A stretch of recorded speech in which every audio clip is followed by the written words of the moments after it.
Part 2 of excerpts from Chapter 19 of To Kill a Mockingbird by Harper Lee. What happened to you after you turned a chair over? Tom Robinson had come to a dead stop. He glanced at Atticus, then at the jury, then at Mr. Underwood sitting across the room. Tom, you're sworn to tell the whole truth. Will you tell it?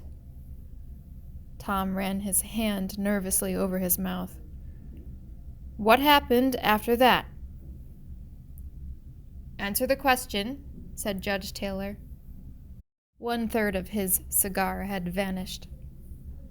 Mr. Finch, I got down off of that chair and turned around, and she sort of jumped on me.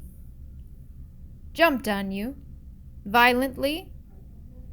No, sir. She hugged me. She hugged me round the waist. This time Judge Taylor's gavel came down with a bang, and as it did, the overhead lights went on in the courtroom. Darkness had not come, but the afternoon sun had left the windows. Judge Taylor quickly restored order. The witness swallowed hard. She reached up and kissed me side of the face.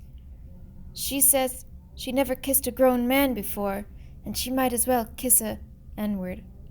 She says what her papa do to her don't count. She says, kiss me back, N-word. I say, Miss Mayella, let me out of here, and tried to run, but she got her back to the door, and I'd 'a' had to push her. I didn't want to harm her, Mr. Finch, and I say, let me pass.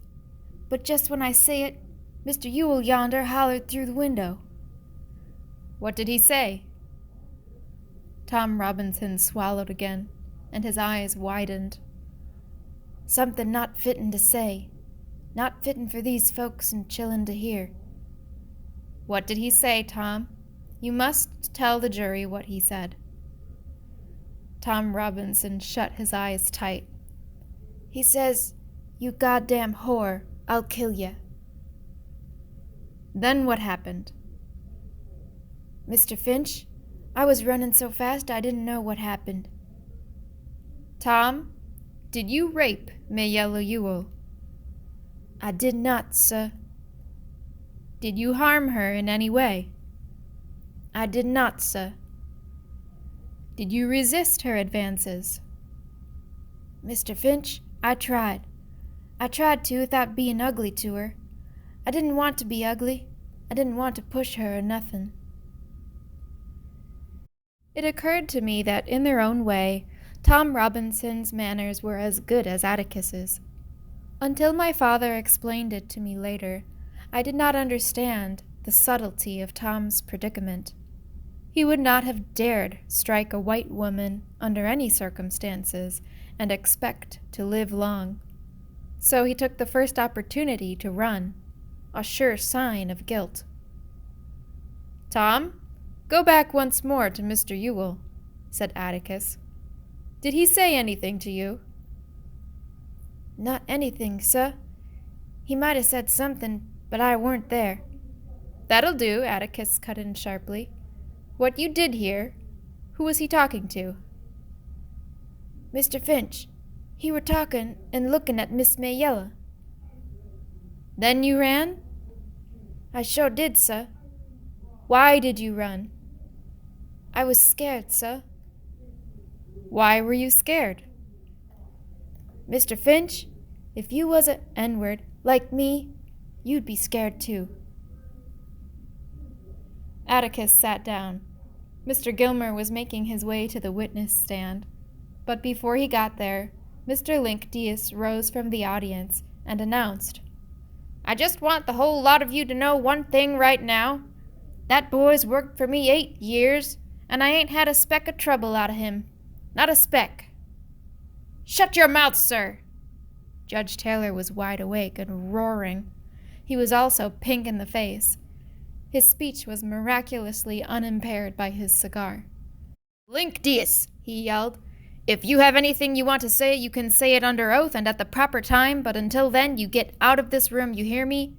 Get out of this room, sir, you hear me? I'll be damned if I listen to this case again. Judge Taylor looked daggers at Atticus, as if daring him to speak, but Atticus had ducked his head and was laughing into his lap. I remembered something he had said about Judge Taylor's ex-cathedra remarks sometimes exceeding his duty, but that few lawyers ever did anything about them. I looked at Jem, but Jem shook his head. "It ain't like one of the jurymen got up and started talking," he said. "I think it'd be different then. Mr. Link was just disturbing the peace or something."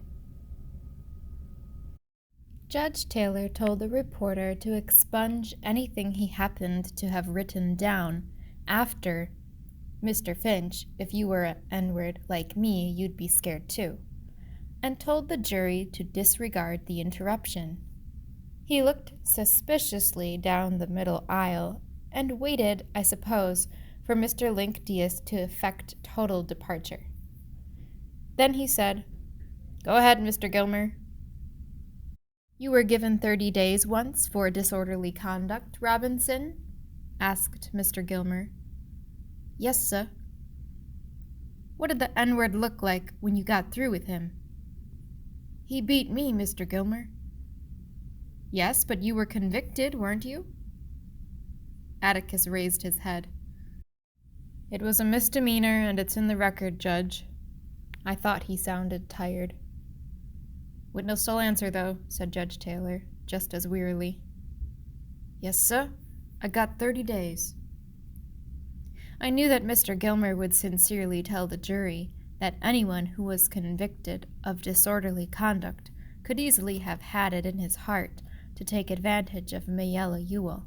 That was the only reason he cared. Reasons like that helped. "Robinson, you're pretty good at busting up chifferobes and kindling with one hand, aren't you?" "Yes, sir, I reckon so." "Strong enough to choke the breath out of a woman and sling her to the floor?" "I never done that, sir." "But you are strong enough to." "I reckon so, sir." "Had your eye on her a long time, hadn't you, boy?" "No, sir. I never looked at her." "Then you were mighty polite to do all that chopping and hauling for her, weren't you, boy?" "I was just trying to help her out, sir." "That was mighty generous of you. You had chores at home after your regular work, didn't you?" "Yes, sir." "Why didn't you do them instead of Miss Ewell's?" "I done 'em both, sir." "You must have been pretty busy. Why?" "Why what, sir?" "Why were you so anxious to do that woman's chores?" Robinson hesitated, searching for an answer. "Looked like she didn't have nobody to help her, like I says." "With Mr. Ewell and 7 children on the place, boy?" "Well, I says it looked like they never help her none." "You did all this chopping and work from sheer goodness, boy?" "Tried to help her, I says." Mr. Gilmer smiled grimly at the jury. "You're a mighty good fellow, it seems. Did all this for not 1 penny." "Yes, sir. I felt right sorry for her. She seemed to try more'n the rest of 'em." "You felt sorry for her? You felt sorry for her?" Mr. Gilmer seemed ready to rise to the ceiling. The witness realized his mistake and shifted uncomfortably in the chair. But the damage was done. Below us, nobody liked Tom Robinson's answer. Mr. Gilmer paused a long time to let it sink in. "Now, you went by the house as usual last November 21st, he said, and she asked you to come in and bust up a chifferobe." "No, sir." "Do you deny that you went by the house?" "No, sir. She said she had something for me to do inside the house." "She says she asked you to bust up a chifferobe. Is that right?" "No, sir, it ain't." "Then you say she's lying, boy?" Atticus was on his feet, but Tom Robinson didn't need him. "I don't say she's lying, Mr. Gilmer. I say she's mistaken in her mind." To the next 10 questions, as Mr. Gilmer reviewed Mayella's version of events, the witness's steady answer was that she was mistaken in her mind. "Didn't Mr. Ewell run you off the place, boy?" "No, sir, I don't think he did." "Don't think? What do you mean?" "I mean I didn't stay long enough for him to run me off." "You're very candid about this. Why did you run so fast?" "I says I was scared, sir." "If you had a clear conscience, why were you scared?"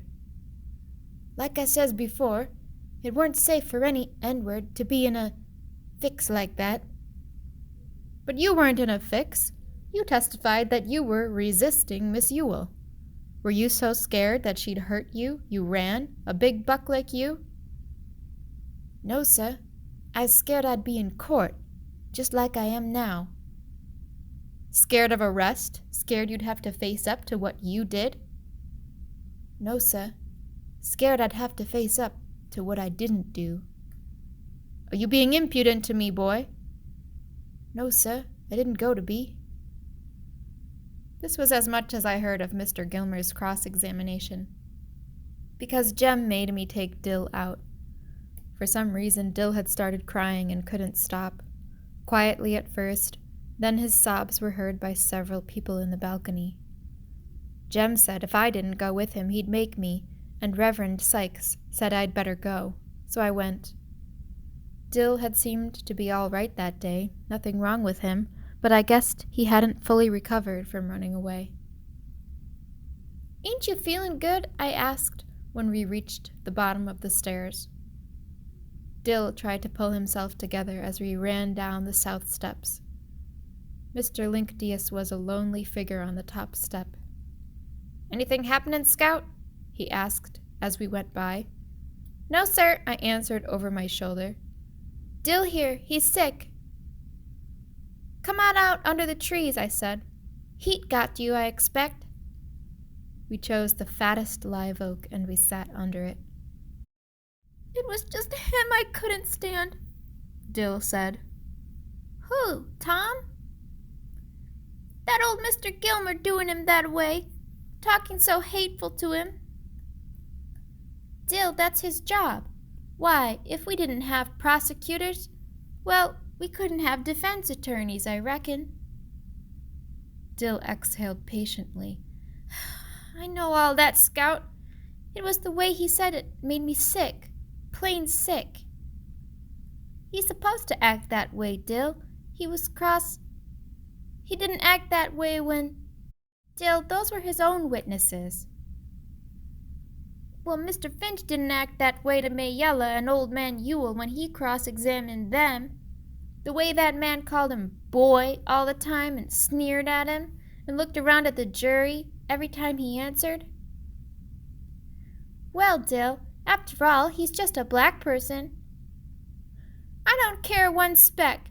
It ain't right. Somehow it ain't right to do him that way. Hasn't anybody got any business talking like that? It just makes me sick." "That's just Mr. Gilmer's way, Dill. He does 'em all that way. You've never seen him get good and down on one yet. Why, well, today Mr. Gilmer seemed to me like he wasn't half trying. They do 'em all that way, most lawyers, I mean." "Mr. Finch doesn't." "He's not an example, Dill. He's—" I was trying to grope in my memory for a sharp phrase of Miss Maudie Atkinson's. I had it. "He's the same in the courtroom as he is on the public streets." "That's not what I mean," said Dill. "I know what you mean, boy," said a voice behind us. We thought it came from the tree trunk, but it belonged to Mr. Dolphus Raymond. He peered around the trunk at us. "You aren't thin-hided. It just makes you sick, doesn't it?"